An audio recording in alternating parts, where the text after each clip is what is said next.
ਇੱਕ ਘੁਟਾਲੇ ਹੋਰ ਦੀ ਚਰਚਾ ਕਰਦੇ ਹਾਂ ਸ਼ਰਮਾ ਜੀ। 107 ਕਰੋੜ ਦੇ ਵਿੱਚ ਤਰਪਾਲਾਂ ਖਰੀਦੀਆਂ ਤੇ ਉਹਦੇ ਵਿੱਚ ਵੀ ਘੁਟਾਲੇ ਦੀ ਮੁਸ਼ਕ ਆਉਣ ਲੱਗੀ ਹੈ, ਸਮੈਲ ਆਉਣ ਲੱਗੀ ਹੈ। ਕੀ ਇਹ ਘੁਟਾਲਾ ਵੀ ਸਾਬਕਾ ਸਰਕਾਰਾਂ ਦੇ ਚਾੜੇ ਹੋਏ ਚੰਦ ਹੈ ਜਾਂ ਹੋਣ ਵਾਲਿਆਂ ਦਾ ਕੋਈ ਕੰਮ ਹੈ?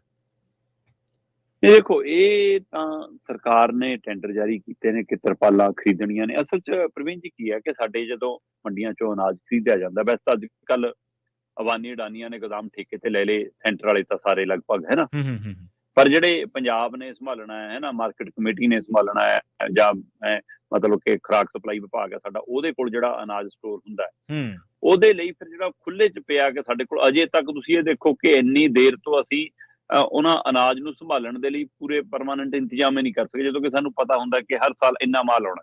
ਹੂੰ, ਚਲੋ, ਪਰ ਅਸੀਂ ਕਹਿੰਦੇ ਹਾਂ ਜੀ ਅਸੀਂ ਤਰਪਾਲਾਂ ਖਰੀਦਦੇ ਹਾਂ ਤੇ ਤਰਪਾਲਾਂ ਢੱਕ ਦਿੰਦੇ ਹਾਂ। ਹੂੰ, ਹੂੰ, ਹੁਣ ਇਹ ਤਰਪਾਲਾਂ ਦੇ ਮਾਮਲੇ ਦੇ ਵਿੱਚ ਇੱਕ ਨਵਾਂ ਪਹਿਲੂ ਸਾਹਮਣੇ ਆ ਰਿਹਾ ਕਿ ਜੀ ਕਿ ਤਰਪਾਲ ਖਰੀਦ 'ਚ ਘੁਟਾਲਾ ਹੋ ਗਿਆ ਜੀ, ਅੱਛਾ।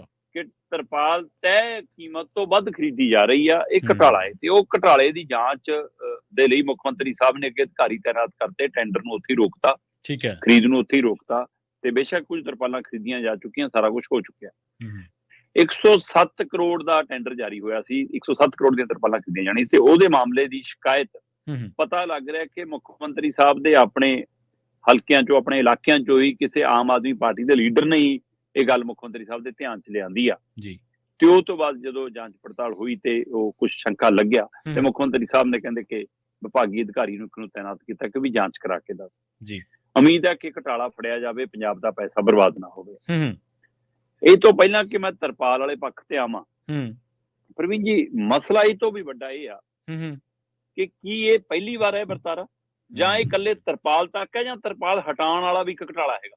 ਜੀ, ਤਰਪਾਲ ਪਾਉਣ ਵਾਲਾ, ਤਰਪਾਲ ਖਰੀਦਣ ਵਾਲਾ ਹੀ ਘੁਟਾਲਾ ਨਹੀਂ, ਹੂੰ, ਹੂੰ, ਤਰਪਾਲ ਹਟਾ ਕੇ ਜਿਹੜਾ ਅਨਾਜ ਬਰਬਾਦ ਕਰਨ ਵਾਲਾ, ਉਹਦੇ ਘੁਟਾਲੇ ਦੀ ਵੀ ਕਦੇ ਜਾਂਚ ਹੋ ਜਾਵੇ ਤਾਂ ਸਵਾਦ ਆ ਜਾਵੇ। ਹੂੰ, ਜੀ, ਬਿਲਕੁਲ, ਬਿਲਕੁਲ।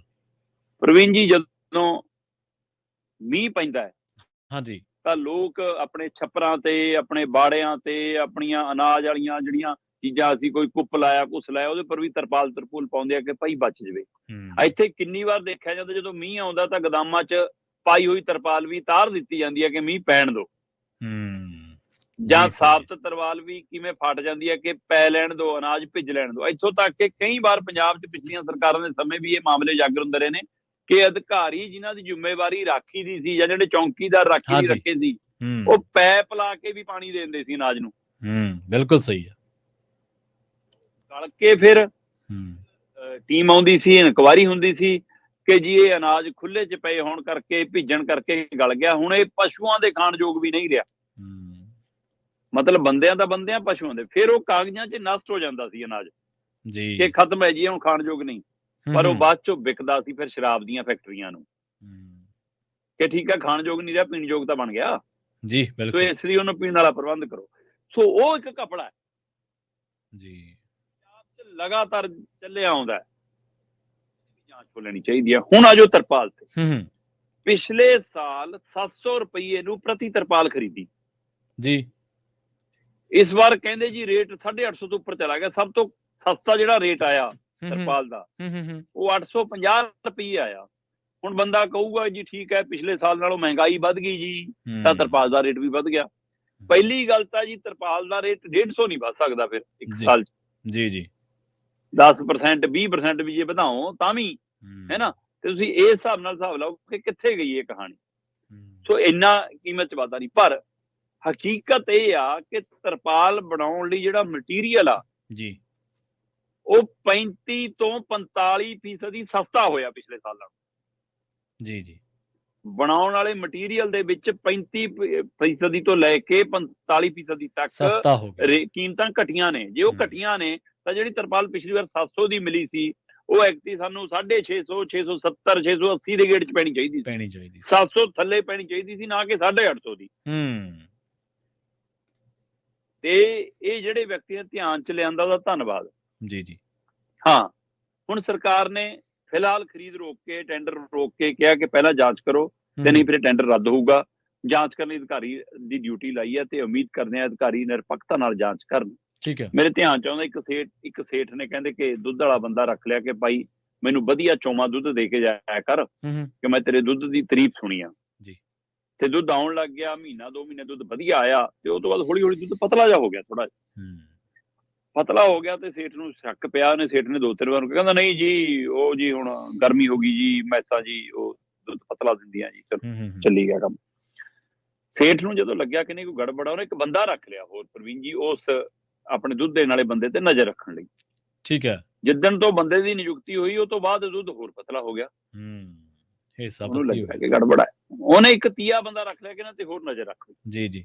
ਦੋਵਾਂ ਤੇ ਨਜ਼ਰ ਰੱਖਣੇ, ਤੀਜਾ ਬੰਦਾ ਰੱਖਿਆ ਤਾਂ ਦੁੱਧ ਜਮਾ ਹੀ ਪਾਣੀ ਬਣ ਗਿਆ। ਉਹਨੇ ਫਿਰ ਦੁੱਧ ਦੇਣ ਵਾਲੇ ਨੂੰ ਪੁੱਛਿਆ ਕਿ ਕਹਿੰਦਾ ਮਹਾਰਾਜ, ਪਹਿਲਾਂ ਮੇਰੇ ਇਕੱਲੇ ਵਾਲੇ ਹਿੱਸੇ ਵਾਲਾ ਪਾਣੀ ਸੀ, ਫਿਰ ਮੈਨੂੰ 2 ਹੋਰ ਜਣਿਆਂ ਦੇ ਹਿੱਸੇ ਦਾ ਪਾਣੀ ਮਿਲਾਉਣਾ ਪੈਂਦਾ, ਸੋ ਦੁੱਧ ਤਾਂ ਬਦਲਾ ਹੋਣਾ ਹੀ ਸੀ। ਜੀ ਜੀ। ਸੋ ਹੁਣ ਇਹ ਧਿਆਨ ਰੱਖਣ ਕਿ ਤਰਪਾਲ ਦੀ ਜਾਂਚ ਦੇ ਲਈ ਜੋ ਕੁਝ ਕਰਾਇਆ ਜਾ ਰਿਹਾ, ਕਿਤੇ ਉਹਦੇ ਨਾਲ ਇਹ ਨਾ ਹੋਵੇ ਤਰਪਾਲ ਹੋਰ ਮਹਿੰਗੀਆਂ ਹੋ ਜਾਣ। ਜੀ ਬਿਲਕੁਲ ਸਹੀ। ਇਹ ਧਿਆਨ ਰੱਖਣ ਦੀ ਲੋੜ ਹੈ ਕਿ ਘਪਲੇ ਤੇ ਘਪਲੇ ਹੋ ਜਾਂਦੇ ਆ ਜਿਹੜੇ, ਉਹਦੇ ਪਰ ਵੀ ਸਰਕਾਰ ਦੀ ਨਜ਼ਰ ਸਾਨੂੰ ਚਾਹੀਦੀ ਹੈ। ਸੋ ਇਹ ਤਰਪਾਲ ਘੁਟਾਲੇ ਦੇ ਨਾਲ ਜੁੜੇ ਹੋਰ ਕਈ ਪਹਿਲੂ ਨੇ, ਚਾਹੇ ਉਹ ਮੰਡੀ ਬੋਰਡ ਨਾਲ ਸੰਬੰਧਿਤ ਹੋਣ, ਚਾਹੇ ਉਹ ਮਾਰਕੀਟ ਕਮੇਟੀ ਨਾਲ ਸੰਬੰਧਿਤ ਹੋਣ, ਚਾਹੇ ਉਹ ਖੁਰਾਕ ਸਪਲਾਈ ਵਿਭਾਗ ਨਾਲ ਸੰਬੰਧਿਤ ਹੋਣ। ਸੋ ਇਹਨਾਂ ਸਾਰਿਆਂ ਤੇ ਵੀ ਨਜ਼ਰਸਾਨੀ ਕਰਨ ਦੀ ਲੋੜ ਆ।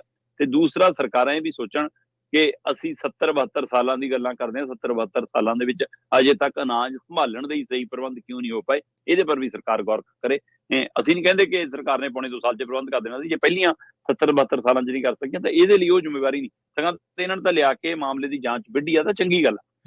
ਪਰ ਹੁਣ ਉਧਰ ਨੂੰ ਵਧਣ ਦੀ ਲੋੜ ਹੈ, ਉਸ ਪਹਿਲੂ ਨੂੰ ਵਧਣ ਦੀ ਲੋੜ ਹੈ ਕਿ ਸਾਨੂੰ ਇਹਦੇ ਸੰਭਾਲਣ ਦਾ, ਕਿਸਾਨਾਂ ਦੀ ਮਿਹਨਤ ਆ ਜੀ ਜੀ, ਤੇ ਜਿਹੜੇ ਪੈਸੇ ਨਾਲ ਤੁਸੀਂ ਖਰੀਦਦੇ ਹੋ, ਪੰਜਾਬ ਦਾ ਹੀ ਪੈਸਾ, ਉਹ ਲੋਕਾਂ ਦਾ ਹੀ ਪੈਸਾ।